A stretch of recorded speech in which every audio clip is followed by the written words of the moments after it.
UPSC TRE 1.0 में 11 12 में जो सामान्य अध्ययन का जो 40 अंक का क्वेश्चन रहता है उसमें 8 वो मैथ से प्रश्न आ रहे थे, उसी का समाधान देखेंगे। 26/8/2023 को जो 11 12 की परीक्षा हुई थी उसी का समाधान हम आप लोग देखेंगे। इसमें पहला मैथ से जो क्वेश्चन था वो कह रहा 3 अंकों की कितनी संख्या है 5 से विभाजित, 5 से विभाजित होने वाला 3 अंक की संख्या निकालें। 3 अंक की संख्या मेरा शुरू होता है 100 से लेकर के 999 तक, यही ना। इसमें कह रहा 5 से विभाजित होने वाला, तो 5 से तो विभाजित 100 हो जाएगा ना, फिर इसके बाद 105, इसके बाद 110, अब 999 तो नहीं होगा, लास्ट में क्या 5 से विभाजित होने का क्या नियम है 0 और 5 रहना चाहिए, मतलब 995 ना होगा। इसके बाद तो कोई 3 अंक वाला 5 से विभाजित नहीं होगा। अब हम लोग एबी का प्रयोग कर देंगे, कक्षा 10 में हम लोग एबी पढ़े हुए हैं, पहला पद यह हो गया और यह अंतिम पद हो गया ना, एक एबी का सीरीज बन गया, यह अंतिम पद यानी अनवा पद मान लेते हैं। ठीक, अनवा पर tn बराबर क्या होता है a + n - 1 * t। ऐसे अंतिम पद दिया 995, यानी मान लेते हैं इसे भी n पद है इसलिए tn पद होगा ना, तो 995 ये होता है पहला पद दिया 100 प्लस n हमको निकालना है और d 5 5 करके बढ़ रहा है, d कितना है 5 5 करके बढ़ रहा है, तो d का मान 5। ठीक, 100 को इधर भेजे तो 895, 5 को इधर भेजे तो 92 बराबर n - 1, 5 से भाग दीजिए 17 × 85, 85 4 5 × 45 यानी n - 15 179, 1 उधर गया तो 180, यानी इस स्थिति में कितना पद है 180, और यही ना था 5 से विभाजित वाला, इसका मतलब 5 से विभाजित वाला तो कितना हुआ 180। Option number A. अब इसका क्वेश्चन नंबर 2 है, क्वेश्चन नंबर 2 दे रखा है सिंपलीफिकेशन है, ध्यान देंगे 1 + 1/2 फिर इनटू 1 + 1/3 इनटू 1 + 1/4 से लेकर के dot dot dot dot dot dot 1 + 1/120, इसको सिंपलीफाई करना। अब ध्यान देंगे किसी दो तीन को जोड़ लेते हैं, 2 1 और 3/2 गुने 3 1 4/3 गुने 4 1 4 1 5/4 गुने डॉट डॉट डॉट 120 1 120 और 1 121 होता है 120 पे दिखा। अब देखो ध्यान दो, गौर करो, प्रत्येक ऊपर से नीचे कट रहा, प्रत्येक ऊपर से नीचे कट रहा।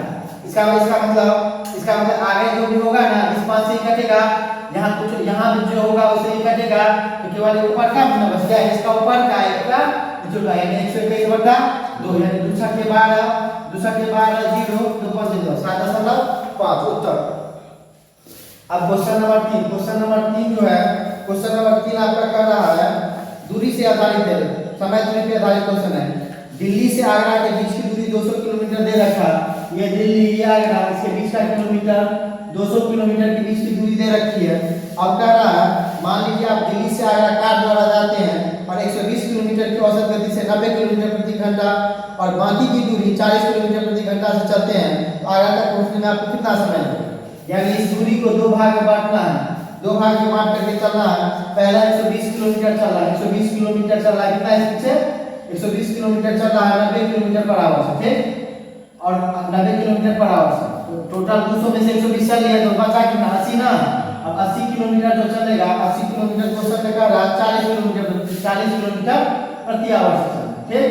अब देखो दोनों में समय निकालो, इसमें समय कितना होगा, इसमें समय निकालो तो समय क्या होगा दूरी बटे 4 यानी 120 बटे 90 कैंसिल 3 किया ना 3 चौके 12 यानी 4/3, इसको पूर्णांक में तोड़ो, 4/3 को पूर्णांक में तोड़ेंगे तो 1 पूर्णांक 1/3 ये घंटा हो गया ना। इसका मतलब 1 घंटा और 1/3 घंटा, 1/3 घंटा को मिनट में बदलो, ये हो गया 1 घंटा और इसको मिनट में बदलो तो 1 घंटा में 60 मिनट ना, तो 60 से गुणा करो 3 से 20 यानी इसका मान हो गया 1 घंटा 20 मिनट। कोई दिक्कत? और इस इधर समय निकालेंगे तो समय वाला 2/4 यानी 80/40 घंटा, यानी समय इधर आ गया 2 घंटा, इसका 2 घंटा इसका 1 घंटा 3, दोनों मिला के कितना दोनों समय मिला के 2 घंटा 1 घंटा 3 घंटा 20 मिनट का इसको टोटल समय लगा। कोई दिक्कत?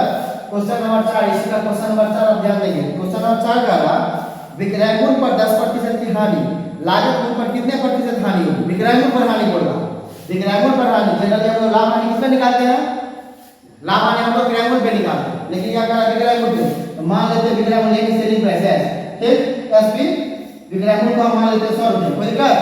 आपका विक्रय मूल्य पे 10% की हानि होगी, विक्रय मूल्य पर 10% की हानि, इसका मतलब हानि जो हो रहा है वो विक्रय मूल्य का ना, तो 100 का 10% मतलब 100 रुपया हानि हो रहा, सॉरी 100 का 10% 10 रुपया हानि हो रहा।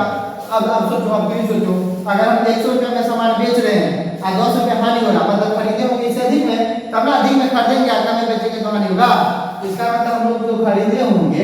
100 से 10 रुपया अधिक में, यानी 110 रुपया का सटे होंगे। ठीक, अब आपको क्या रहा, अगर हम लोग सीपी पे निकालते तो हानि प्रतिशत क्या होगा? हानि प्रतिशत क्या होता है? हानि गुने हानि कैसे हो रहा ना, हानि गुने 100। अब बाटे ग्राम ना, ग्राम को खोल दो, ग्राम का कितना है? 110 कैंसिल यानी 100 बटे 11 11 99 1 9 गुना 11% की हानि होगी। कब? या कब होगा? जब सीपी पे हो, जब ग्राम में निकाले। ठीक, अब अगला क्वेश्चन का पिज्जा वाला क्वेश्चन है। एक पिज्जा वाला पहला दिन 2 पांचवा पिज्जा खाता, सॉरी वितरित करता। पहला दिन क्या? एक पिज्जा का 2 बटे 5वां हिस्सा, फिर का रहा दूसरा दिन 3/4, दूसरा दिन जो है दूसरा दिन 3 बटे 4 पिज्जा वितरित कर रहा। ठीक, और तीसरा दिन 9 बटे 16, तीसरा दिन 9 बटे 16, ये ना। तो आपको क्या रहा, किस दिन अधिक वितरित किया, किस दिन ये अधिक वितरित किया। इसके लिए आप क्या करते हैं, पहले पिज्जा की संख्या का अनुमान निकाले। 5 3 और 16, इसका मतलब कितना होगा?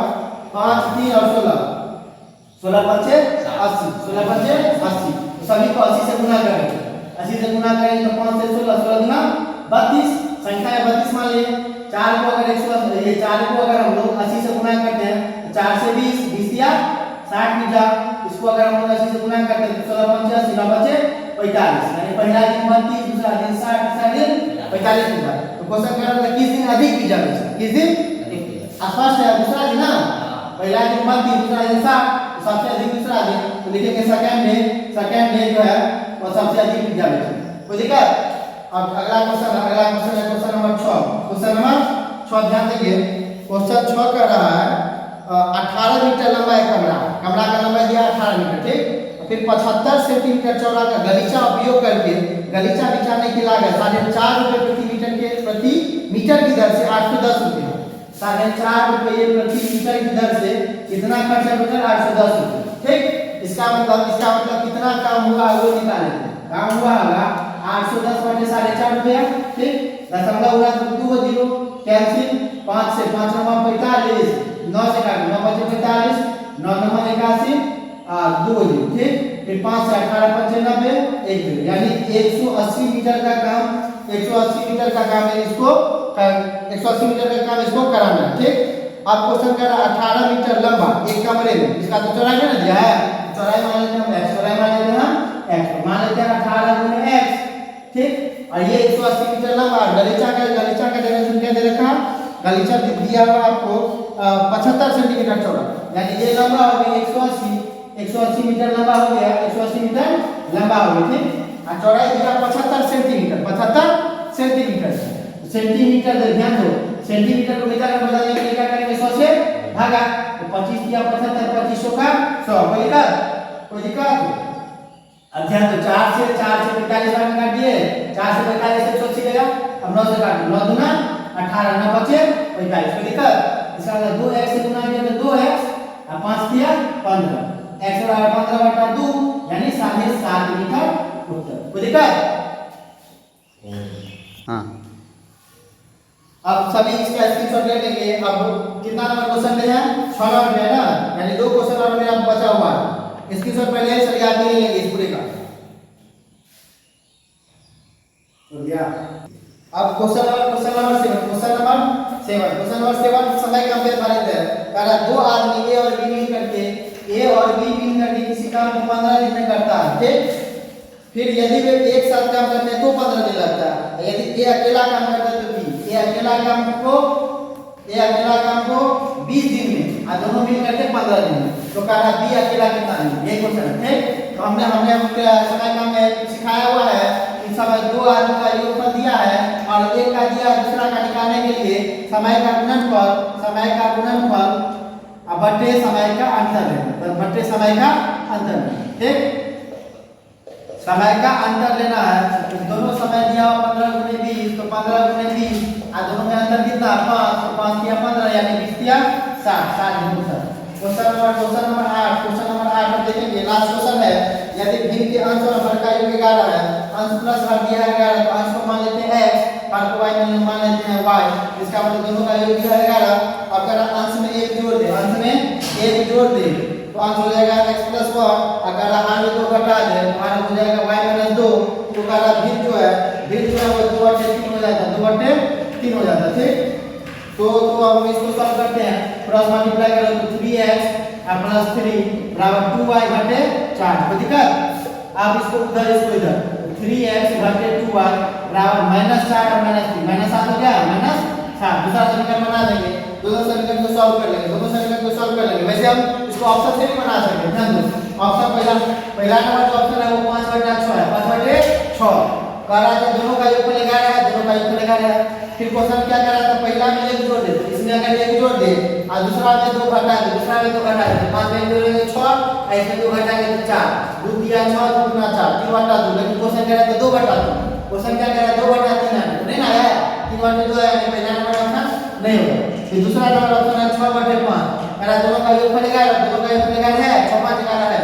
फिर कह रहा था पहला अंश में 1 जोड़ दे, हर में 2 घटा दे, 6 में जोड़ेंगे 7, इसमें 2 घटाएंगे 3, तो 7 बटा 3 आ गया। 3 2 बटा 3 नहीं आया, तो ऑप्शन नंबर 2 भी नहीं होगा। ऑप्शन नंबर 3 देखेंगे, ऑप्शन नंबर 3 देखेंगे 3/8, 3/8। अब इस कारण अंश में 1 जोड़ दे, तो उसमें जोड़ दिए, हर में 2 घटा दे, तो 3 1 हो गया 4, 8 में 2 गया 6, 2 दूना 4, 2 गया 6, 2/3 आ गया, 2/3 आ गया, यानी यही मेरा ऑप्शन हो गया। और दूसरा तरीका यहाँ से x का मान निकालेंगे और अंश बटे हर निकालेंगे। ठीक, इस प्रकार हमने सभी क्वेश्चन को आसानी पूर्वक यहाँ पे देख लिया। मिलते हैं नेक्स्ट वीडियो में अगले क्वेश्चन के साथ। धन्यवाद।